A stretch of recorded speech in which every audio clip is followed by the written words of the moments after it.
شوہر نے بیوی سے کہا کہ تم میری طرف سے آزاد ہو، دفع ہو جاؤ، دفع ہو جاؤ، تو کیا حکم شرع ہوگا؟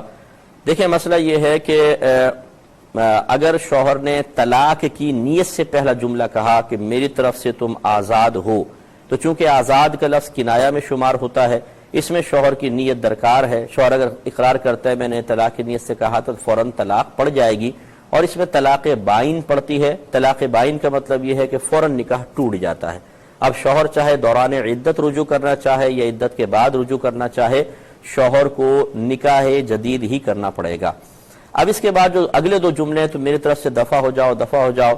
قاعدہ شرعیہ یہ ہوتا ہے اگر طلاق بائن کے بعد مزید طلاق بائن دی جائے اور اسے پہلی کی خبر بنانا ممکن ہو تو پھر اس سے جدید طلاق واقع نہیں ہوتی۔ یہاں پر بھی ایسی سمجھ میں آتا ہے کہ جب وہ گویا کہ یہ کہنا چاہ رہا ہے جب تم آزاد ہو تو اب جاؤ، چلی جاؤ یہاں سے، تو اس کو پہلی کی خبر دینا مقصود یعنی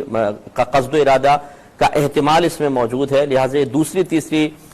طلاق یعنی دو جملوں سے، آخری دو جملوں سے طلاق واقع نہیں ہوگی، صرف پہلے سے ہوگی۔ ہاں اگر وہ ایسے الفاظ ادا کر دیتا طلاق بائن کے اندر ہی کہ جن سے پہلی والی کی خبر دینا کا قصد و ارادہ نہ بنتا، اس کا ظاہر خلاف ہوتا، تو پھر ہم دوسری تیسری بھی مانتے۔ مثال کے طور پہ شوہر نے کہا میں نے تجھے آزاد کیا، پہلی طلاق، میں نے تجھے آزاد کیا، دوسری طلاق، میں نے تجھے آزاد کیا، تیسری طلاق، تو یہ 3 دفعہ اس نے علیحدہ اس طرح کے الفاظ ذکر